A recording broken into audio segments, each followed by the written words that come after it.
भाई बच्चा लोग, हमने लास्ट टाइम आपके चैप्टर नंबर 12 इलेक्ट्रिसिटी के बारे में कुछ कई इंफॉर्मेशन चीजें पढ़ी थी, जैसे कि ओम्स लॉ। भाई ओम एक्सपेरिमेंट पूरा हमें देखना पड़ा था।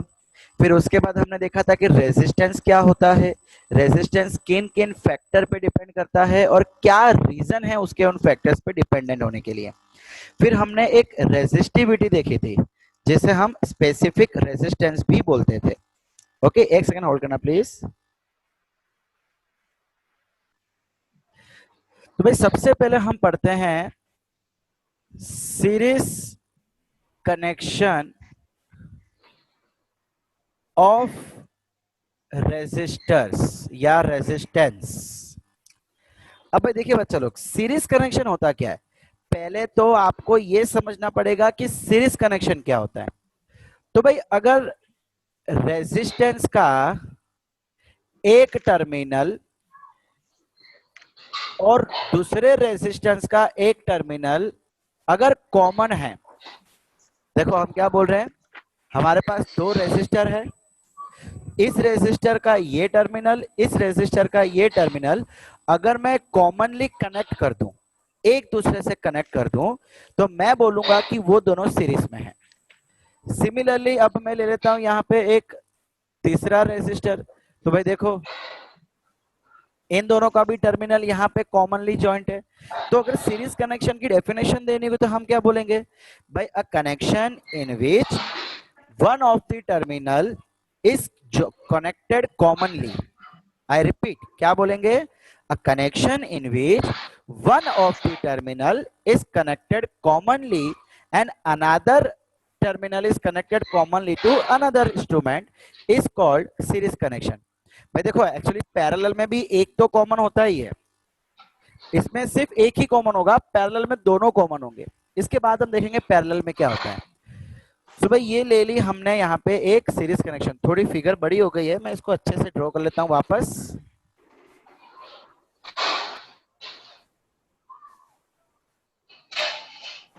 ये मेरा रेजिस्टेंस, ये मेरा दूसरा रेजिस्टेंस और ये मेरा तीसरा रेजिस्टेंस।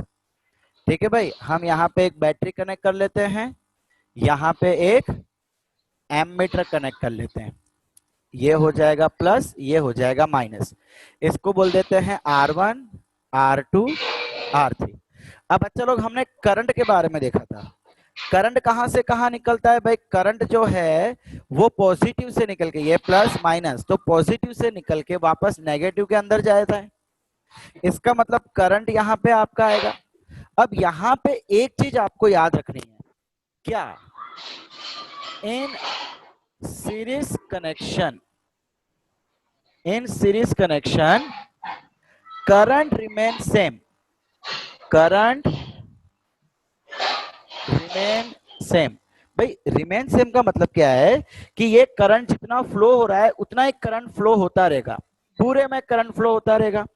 और जो वोल्टेज है, सपोज करो कि ये जो मैंने बैटरी ली है वो V वोल्टेज के लिए, तो जो वोल्टेज है वो अलग अलग होगा, वोल्टेज चेंजेस। भाई मतलब इसके अक्रॉस कुछ और वोल्टेज, इसके अक्रॉस कुछ और वोल्टेज, इसके अक्रॉस कुछ और वोल्टेज।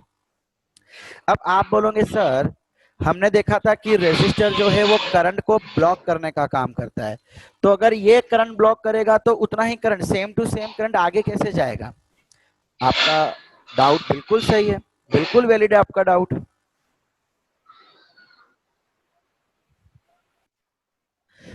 तो भाई अब यहाँ पे हो क्या रहा है बच्चा लोग, कि भाई हम करंट को सेम ले रहे, क्यों, बिकॉज हम लोग क्या बोलेंगे, देखो मैंने आपको लास्ट टाइम भी समझाया था कि हर एक रेजिस्टेंस के उधर कुछ ना कुछ वोल्टेज कम हो जाएगा। देखो V divide by I is equal to R होता है। इसका मतलब ये रेजिस्टर जितना भी मैंने यहाँ पे कनेक्ट किया होगा उसके पास में कुछ ना कुछ वोल्टेज ड्रॉप हो जाएगा। मैंने आपको कहा था ना कि वोल्टेज इसके अगेंस्ट कम कर देगा। ये करंट कम कर रहा है और current is directly proportional to voltage. तो हम क्या मान लेंगे कि भाई वोल्टेज जो है ना वो इसमें कम हो जाता है। इसमें क्या हो जाता है, वोल्टेज कम।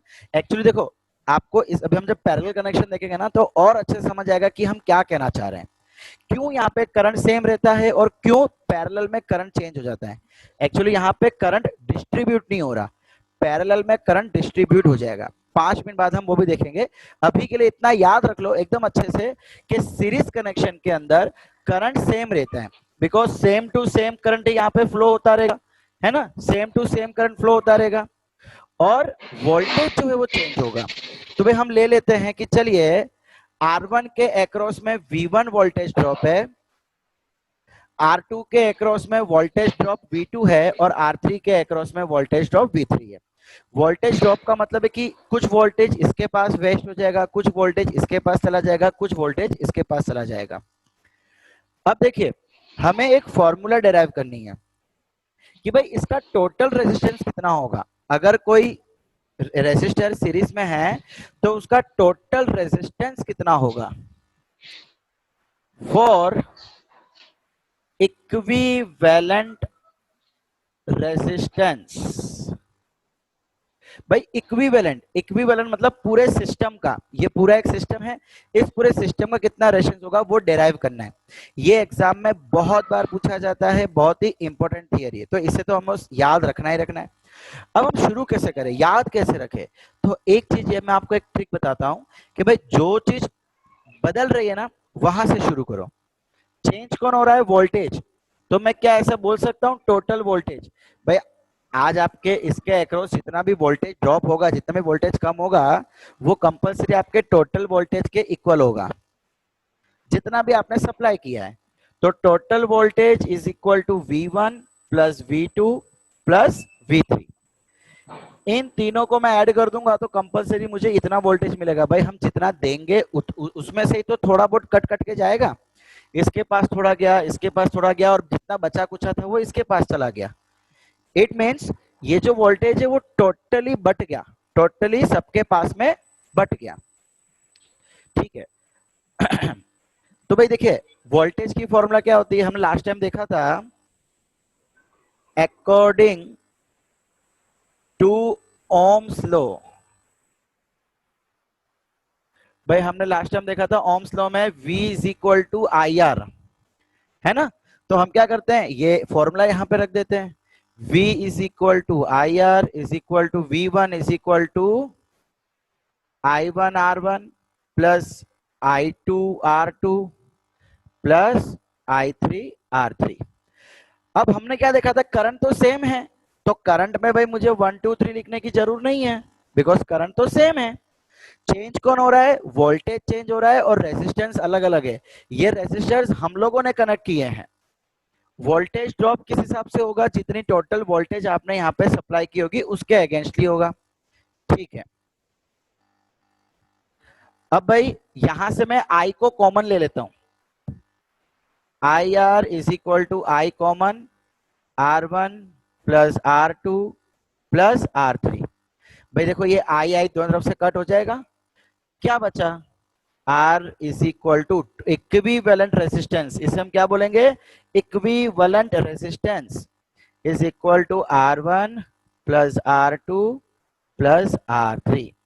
तो भाई ये आ गई हमारी फॉर्मूला सीरीज कनेक्शन के लिए, कि अगर कोई भी रेजिस्टर सीरीज में कनेक्ट हो तो उसे सिंपली ऐड कर दिया जाएगा, सिंपली ऐड। अब मान लो कि अगर n रेजिस्टेंस हो, n मतलब 4 5 8 10 जितने भी हो, तो हम उन सभी को प्लस कर देंगे। ठीक है, ये हो जाएगी मेरी फॉर्मूला सीरीज रेजिस्टेंस की। भाई यहां तक कोई प्रॉब्लम बच्चा लोग। भाई तो जो रेजिस्टेंस आप मापते थे ना, हमने क्या देखा था, V is equal to I R. तो भाई मैं क्या करता हूं, ये I को नीचे ले आता हूं, तो V डिवाइड बाय I कर दूंगा तो ये R हो जाएगा।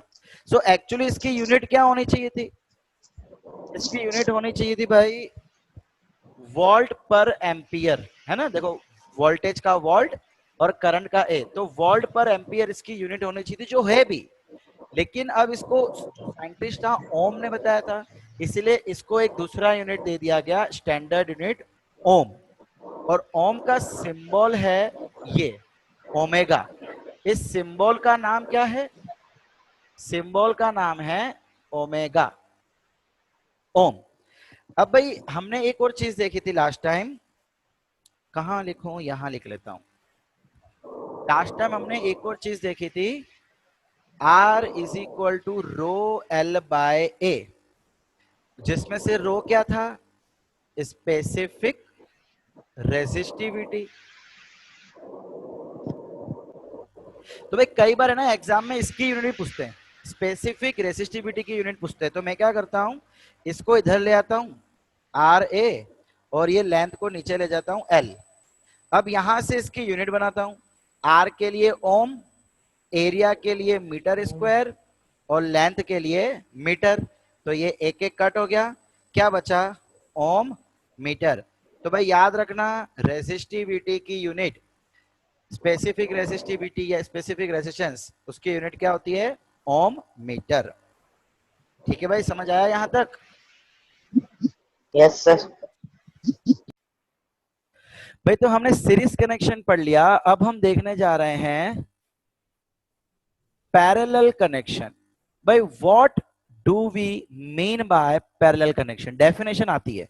देखो अगर एग्जाम में आता है derive relation for parallel connection या सीरीज कनेक्शन, तो सबसे पहले हमें उसका डेफिनेशन लिखना है। डेफिनेशन आपके नोट्स में दी हुई है, मैं यहां आपको बोल रहा हूं। Parallel connection means a connection in which both the terminal of resistor are common to each other. देखो देखो देखो क्या बोला जा रहा है, अ कनेक्शन इन विच,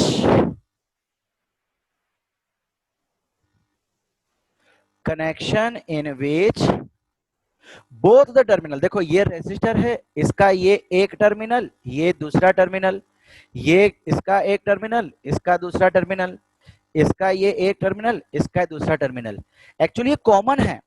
भाई मैंने अभी ऐसे ड्रॉ किया है, लेकिन क्या मैं इसको ऐसे ड्रॉ कर सकता हूं, है ना भाई? मैं ऐसे ड्रॉ करूं कि ऐसे ड्रॉ करूं, उससे कोई फर्क नहीं पड़ता। वायर तो वायर होती है यार, वायर को मैं यूं रखूं कि यूं रखूं, कनेक्शन तो वैसे के वैसे रहने वाला है ना। ये तो क्या थोड़ा अच्छा दिखे ना, इसलिए हम ऐसे ड्रॉ करते हैं, सिर्फ नीट एंड क्लीन दिखना चाहिए। तो यहाँ पे हो क्या रहा है, इसका ये टर्मिनल और इसका ये टर्मिनल कॉमन है, देखो उसको हमने जोड़ दिया है। हमने क्या किया, उसको ज्वाइंट कर दिया है। सिमिलरली यहां से भी ज्वाइंट कर दिया है। सीरीज में क्या होता था, सिर्फ एक ही टर्मिनल कॉमन हुआ करता था, लेकिन पैरेलल में कंपलसरी दोनों टर्मिनल कॉमन होंगे, तो हम बोलेंगे yes they are in parallel connection. अब भाई हम क्या कर रहे हैं, इस पूरे को ये बैटरी से कनेक्ट कर देंगे। ये बैटरी जिसका वोल्टेज V है, प्लस माइनस करंट फिर से यहीं से बहेगा। अब चलो यहाँ पे हो क्या रहा है, करंट को तीन रास्ते मिल रहे हैं। इससे पहले करंट के लिए रास्ता सेम एक ही था, एक ही रास्ता है तो एक ही करंट जा रहा था। लेकिन यहाँ पे क्या हो रहा है, थोड़ा करंट इधर चला जाएगा, थोड़ा इधर चला जाएगा, थोड़ा इधर चला जाएगा। Current I1, I2, I3। अब कितना करंट जाएगा, इक्वली जाएगा अनइक्वली जाएगा, वो डिपेंड करेगा कि रेजिस्टर किस टाइप के कनेक्टेड है। जितना ज्यादा रेजिस्टर, जितना ज्यादा रेजिस्टेंस, उतनी कम करंट। भाई हमने क्या देखा था, करंट रेजिस्टर क्या करता है, करंट को ब्लॉक करने का काम करता है। तो जितना ज्यादा रेजिस्टेंस होगा उतना करंट कम जाएगा। ठीक है, R1, चलो सॉरी, ये R1, ये R2 और ये R3। अब यहां पे हो क्या रहा है बेटा, फॉर पैरेलल कनेक्शन, भाई जो आपका वोल्टेज है ना, इस बार वोल्टेज सेम रहेगा। देखो जितना वोल्टेज यहाँ पे है उतना ही वोल्टेज इसके अक्रॉस, उतना ही वोल्टेज इसके अक्रॉस, इतना ही वोल्टेज। एक्चुअली यहाँ पे हो क्या है बेटा, करंट डिस्ट्रीब्यूट हो रहा है।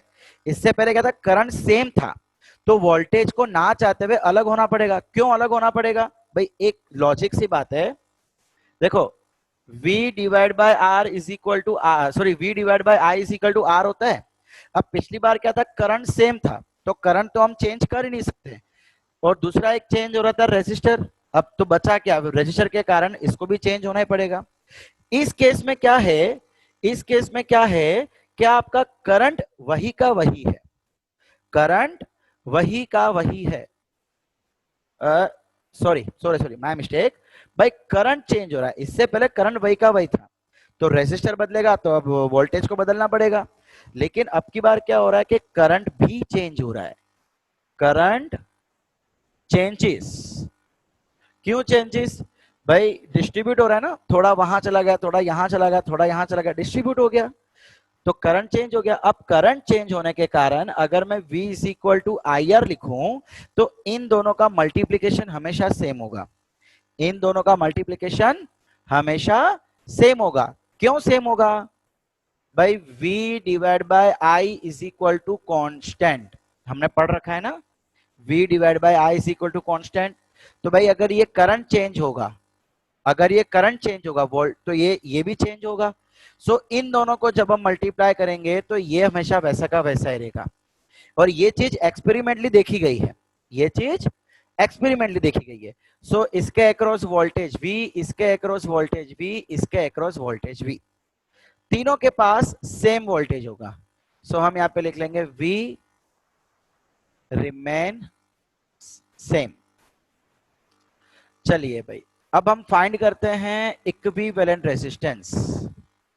इक्विवेलेंट रेजिस्टेंस अगर पैरेलल कनेक्शन आएगा तो पूरे सिस्टम का टोटल रेजिस्टेंस कितना हो जाएगा? भाई लास्ट टाइम मैंने आपको एक ट्रिक बताई थी कि जो चेंज होता है वहां से शुरू करो। सेम चीज यहाँ पे भी, यहाँ पे कौन चेंज हो रहा है? करंट चेंज हो रहा है, करंट आपस में डिस्ट्रीब्यूट हो रहा है। तो अगर मैं इन तीनों को प्लस करूंगा तो मुझे टोटल करंट ही मिलने वाला है ना। सो मैं बोल सकता हूं I is equal to I1 plus I2 plus I3। अब ओम्स लॉ क्या कहता है? V is equal to I R. I की फॉर्मूला कैसे हो जाएगी? V divide by R is equal to I हो जाएगा। तो मैं I के बदले उसकी फॉर्मूला पुटअप कर देता हूं। V divide by R is equal to V1 divide by R1, V2 divide by R2 and V3 divide by R3। अब हमको पता है भाई वोल्टेज तो सेम है ना, तीनों में वोल्टेज सेम है। तो मैं ये 1 2 3 हटा देता हूं बिकॉज वो तो सेम है, वो चेंज ही नहीं हो रहा। ठीक है, अब भाई यहां से मैं इन तीनों में से V को कॉमन निकाल देता हूं। तो V by R is equal to V common 1 by R1 plus 1 by R2 plus 1 by R3। V cancel बचा। लोग अगर आपको याद हो तो इससे पहले हमने करंट कॉमन निकाला था सीरीज कनेक्शन के लिए। करंट को कॉमन निकाल के उन दोनों को काट दिया था, तो बचा क्या? 1 by R is equal to 1 by R1 plus 1 by R2 plus 1 by R3। तो भाई ये आपकी फॉर्मूला आ जाती है पैरेलल कनेक्शन के लिए। द रेसिप्रोकल, इसको कैसे बोला जाएगा? कैसे बोला जाएगा इसको जरा ध्यान से सुनना।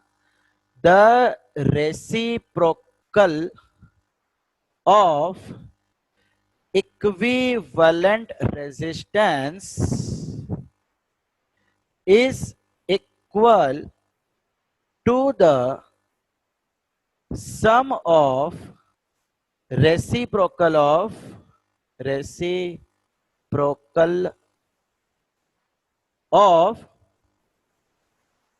individual resistance। भाई मतलब जितने भी रेसिस्टेंस आपने पैरेलल में कनेक्ट किए हुए हैं, जितने भी रेसिस्टेंस आपने पैरेलल में कनेक्ट किए हैं उन सबका रेसिप्रोकल करो और उनको प्लस कर दो, तो आपको आंसर इक्विवेलेंट नहीं मिलेगा, इक्विवेलेंट का रेसिप्रोकल मिलेगा। The reciprocal of equivalent resistance. ध्यान से सुनो स्टेटमेंट, ध्यान से सुनो, ये स्टेटमेंट आपको एग्जाम में लिखना भी है। The reciprocal of equivalent resistance 1 by R is equal to sum of plus sum of what? Reciprocal of individual resistance. तो अगर मान लो कि मेरे पास पूरे पिक्चर में n रेजिस्टेंस है, 8 10 12 जितने भी रेजिस्टेंस है, तो उसके लिए हम क्या लिखेंगे? 1 by R is equal to 1 by R1 plus 1 by R2 plus 1 by R3 so on plus 1 by Rn।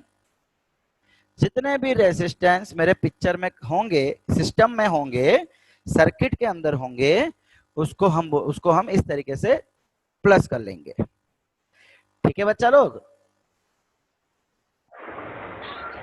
अब भाई मान लीजिए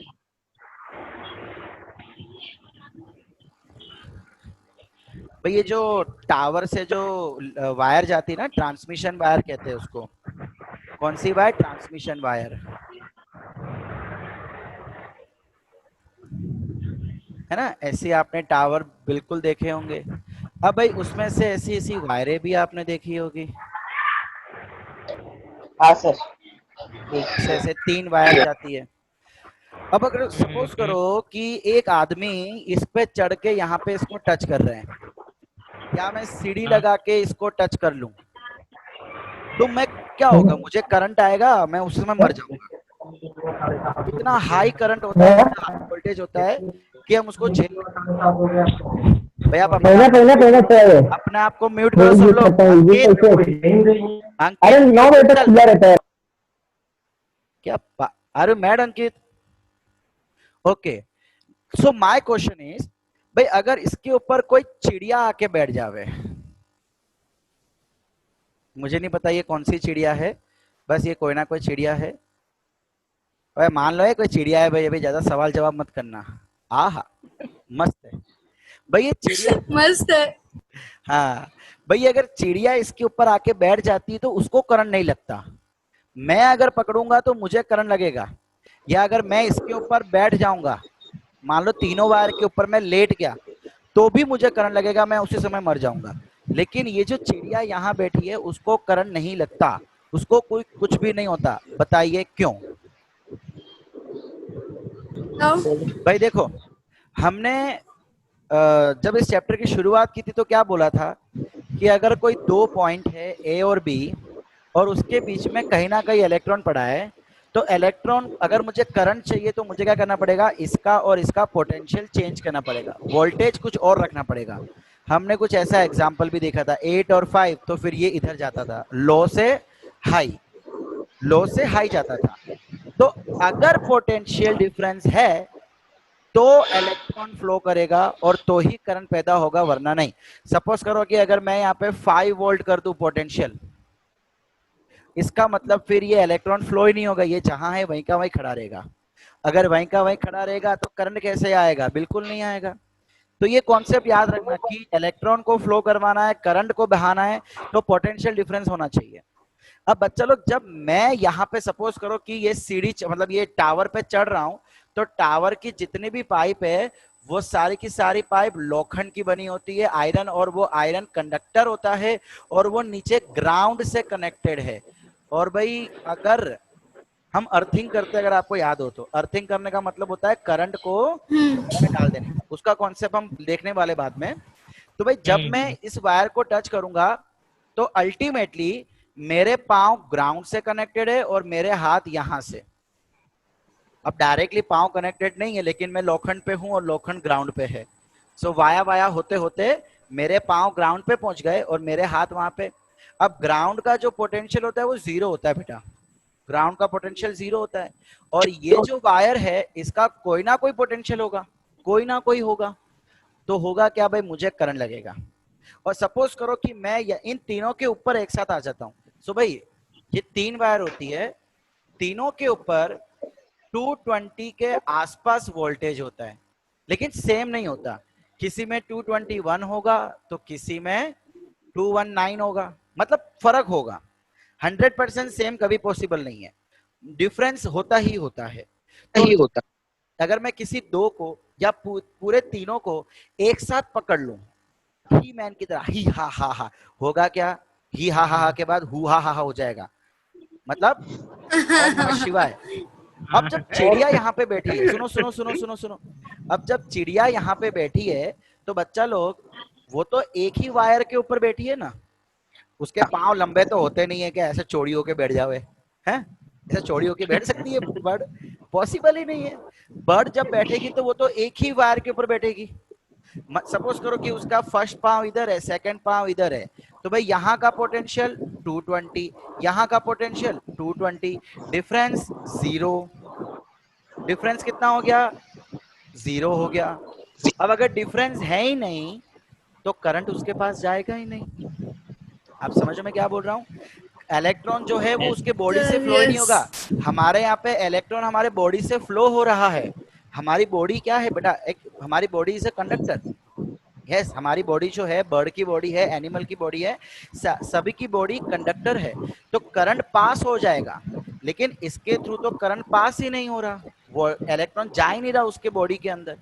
और यही रीजन है कि जब कोई चिड़िया उसके ऊपर बैठती है तो उसको करंट नहीं लगता, लेकिन अगर हम लोग ऐसे टच कर ले, हाँ एक चीज है कि अगर आप किसी एक वायर को पकड़ के खड़े हो जाओ तो पॉसिबल है, लेकिन फिर भी पॉसिबल नहीं है। क्यों? बिकॉज अब ये थोड़ी हायर की बात हो जाती है, इन दोनों के बीच में जो गैप होता है ना, जो मैंने बताया आपको स्टार्टिंग में कहा था जावा जाती है, होता क्या है कि इन दोनों के बीच में इतना करंट फ्लो होता है, ये तो 220 खाली मैंने आपको जस्ट ऐसे ही बोल दिया, बट 220 नहीं होता, 220 से बहुत ज्यादा होता है। उस हाई वोल्टेज हाई करंट के कारण इसके बीच की जो एयर है वो एयर का रेजिस्टेंस जीरो हो जाता है। मतलब उस एयर से भी करंट पास होना शुरू होता है, इलेक्ट्रॉन पास होना शुरू होता है। आप बोलोगे हैं एयर में से? भाई रास्ता है ही नहीं, दो वायर अलग अलग है, दोनों के बीच में कोई कनेक्शन नहीं है, उसके बावजूद इलेक्ट्रॉन यहां से यहां कुदकी मारता है, और वो आवाज जो आपको आज सुनाई देती ना किसी टावर के नजदीक से, ये उसी की आवाज होती है।